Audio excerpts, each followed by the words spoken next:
உங்களுக்கு 60 வயசானதுக்கு அப்புறம் எப்பவாச்சும் கண்ணாடி முன்னாடி நின்னு உங்க முகத்தையே உத்து பார்த்திருக்கீங்களா? அப்போ மனசுக்குள்ள ஒரு கேள்வி வரும். இது நான் தானா?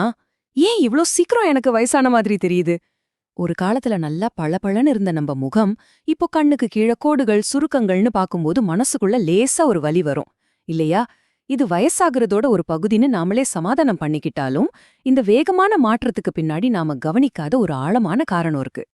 இந்த சுருக்கங்களை சரி பண்ணணும்னு நாம என்னென்னவோ பண்றோம். டிவில வர விளம்பரத்தை பார்த்துட்டு ரொம்ப காஸ்ட்லியான ஆன்டி ஏஜிங் கிரீமு சீரம்னு ஆயிரக்கணக்கில் செலவு பண்றோம். ஒவ்வொரு முறையும் ஒரு புது நம்பிக்கையோட வாங்கி முகத்துல பூசுறோம். ஆனா ஒரு நிமிஷம் யோசிச்சு பாருங்க, இதெல்லாம் உண்மையிலேயே வேலை செய்தா? நமக்கு ஏன் மேலோட்டமா ஒரு தற்காலிக மாற்றம் கிடைக்குதே தவிர நாம எதிர்பார்க்கிற அந்த நிரந்தரமான தீர்வு மட்டும் கிடைக்க மாட்டேங்குது. இங்கதான் நம்ம ஒரு பெரிய உண்மையை மிஸ் பண்றோம். சரி, அப்போ உண்மையான பிரச்சனை என்ன? அந்த கிரீம் எல்லாம் தொட முடியாத நம்ம தோலுக்கு அடியில அப்படி என்னதான் நடக்குது? வாங்க அந்த ரகசியத்தை இப்ப பார்க்கலாம். இந்த ஒரு ஒப்பீடு போதும் முழு விஷயத்தையும் புரிஞ்சுக்க. நாம யூஸ் பண்ற எல்லா கிரீமும் நம்ம ஸ்கின்னோட மேல் அடுக்கல, அதாவது வெளியிருந்து தான் வேலை செய்யுது. ஆனா சுருக்கங்கள் எங்க உருவாகுது? நம்ம உடம்புக்குள்ள தோலோட ஆழமான அடுக்குகள்ல. இது எப்படி இருக்குன்னா, ஒரு செவத்துல விரிசல் விட்ட மாதிரி தான். நாம என்ன பண்ணுவோம்? அந்த விரிசலுக்கு மேல பெயிண்ட் அடிச்சு மறப்போம். கொஞ்ச நேரத்துக்கு செவரு புதுசு மாதிரி பளபளன்னு தெரியும். ஆனா உள்ளுக்குள்ள இருக்கிற விரிசல் அப்படியே தான் இருக்கும். கொஞ்ச நாள்ல அந்த பெயிண்டையும் தாண்டி மறுபடியும் வெளியே தெரிய ஆரம்பிச்சிடும். கிரீமுகள் அந்த பெயிண்ட் மாதிரி தான், ஒரு தற்காலிக மறைப்பு. நாம சரி செய்ய வேண்டியது உள்ள இருக்கிற அந்த ஆழமான விரிசல. சரி, அந்த உள்ள இருக்கிற விரிசலுக்கு, அதாவது நம்ம முகச் சுருக்கங்களுக்கு மூணு முக்கியமான மூல காரணங்கள் இருக்கு. முதல் காரணம் கொலாஜன் இழப்பு. கொலாஜன்னா நம்ம தோலோட அஸ்திவாரம் மாதிரி. ஒரு பில்டிங்க்கு எப்படி தூங்கல் முக்கியமோ அதே மாதிரி நம்ம தோலை நல்லா டைட்டாவும் இளமையாவும் வச்சுக்கிறது இந்த கொலாஜன் தான். ஆனா 40 வயசுக்கு மேல நம்ம உடம்புல இயற்கையாவே கொலாஜன் உற்பத்தி குறைய ஆரம்பிக்கும். 60 வயசுல ரொம்பவே குறைஞ்சு அந்த அஸ்திவாரம் வீக்காகி தோல் சுருங்க ஆரம்பிக்குது. ரெண்டாவது, நீர்ச்சத்து குறைபாடு. ஒரு ஃப்ரெஷ்ஷான திராட்சை பழம் எப்படி நல்லா குண்டா டெங்குன்னு இருக்கு? அதுக்குள்ள இருக்கிற தண்ணியால தான். அதே பழம் காஞ்சு போனா சுருங்கிடும் இல்லையா? அதேதான் நம்ம ஸ்கின்னுக்கும் நடக்குது.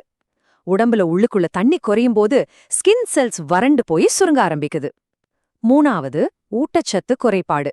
நம்ம தோலுக்கு தேவையான முக்கியமான வைட்டமின்ஸ் மினரல்ஸ் கிடைக்காதப்போ அதோட ஆரோக்கியம் குறைஞ்சு அது தன்னைத்தானே ரிப்பேர் பண்ணிக்கிற சக்தியே இழந்துடுது. சுருக்கங்கள் ரொம்ப ஈஸியா வந்துடுது. சோ இப்போ உங்களுக்கு தெளிவா புரிஞ்சிருக்கும். வெளியிருந்து பூசக்கூடிய எந்த ஒரு கிரீமாலையும் நம்ம உடம்புக்குள்ள போய் குறைஞ்சு போன கொலாஜனை திரும்ப உருவாக்க முடியாது.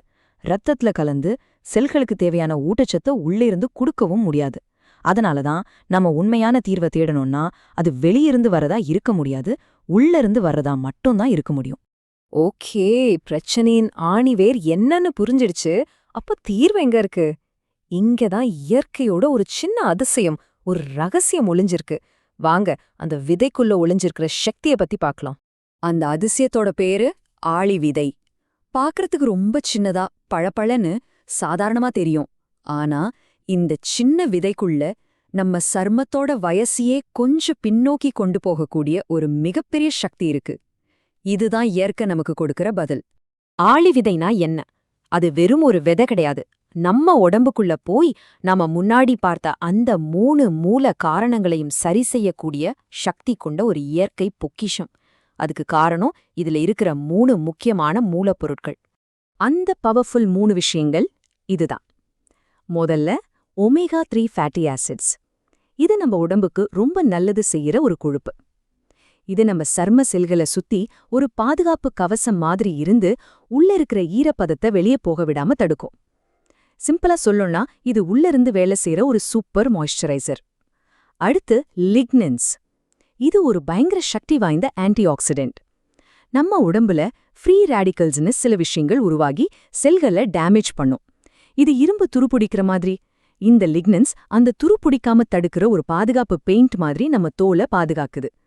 உலகத்திலேயே ஆளி விதையில தான் அதிகமான லிக்னன்ஸ் இருக்குன்னு சொல்றாங்க. கடைசியா ஃபைபர், அதாவது நார்ச்சத்து. குடல் சுத்தமானால் முகம் பிரகாசிக்கும்னு ஒரு பழமொழி இருக்கு இல்லையா?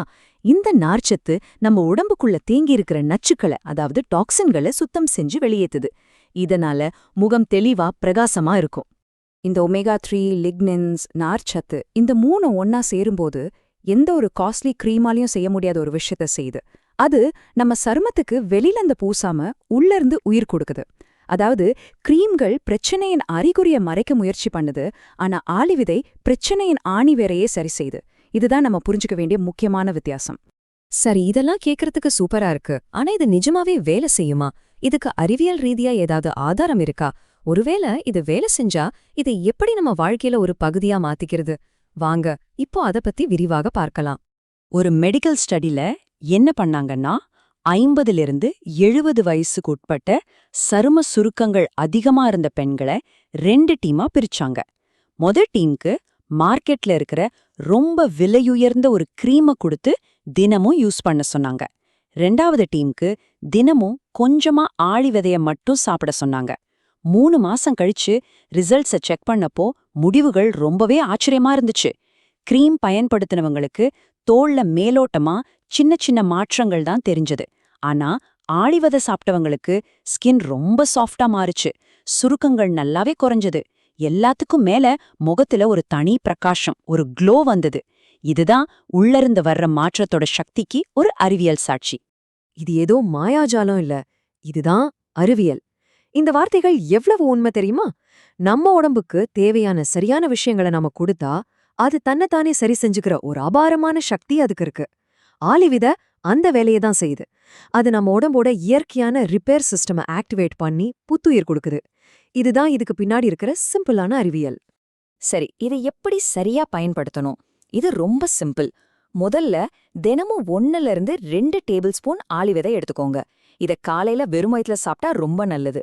இல்லனா உங்க தோசை மாவு, சப்பாத்தி மாவு இல்லனா சாலட் மேல தூவி கூட சாப்பிடலாம்.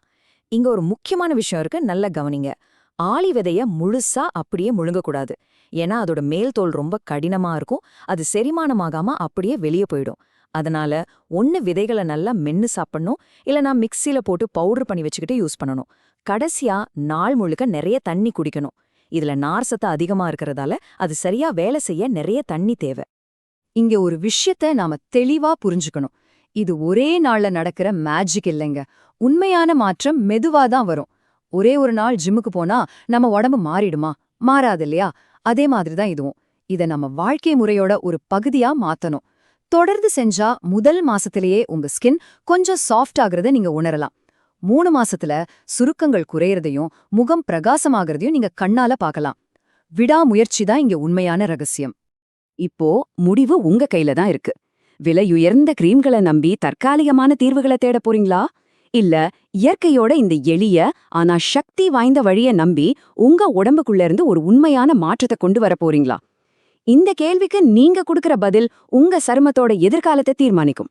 நல்லா யோசிச்சு ஒரு நல்ல முடிவு எடுங்க.